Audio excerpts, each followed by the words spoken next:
อเข้าใจจะได้ข่าวจากลูกชายหรือยังค่อยจะไปหาเขาทีเฉลยและค่อยกำลังจะไปหาเขาเมื่อถึงโอคาลาโอมาซิตี้เท่าที่ค่อยพูดนะเจ้ามีเรียกเต็มมือแน่ทิศนี้นะ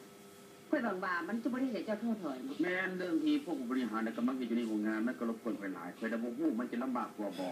ทำให้การเรียกร้องคือ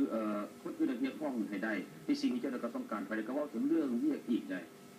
ขอโทษนะว่าเรื่องเรียกแล้วมันลำบากใจ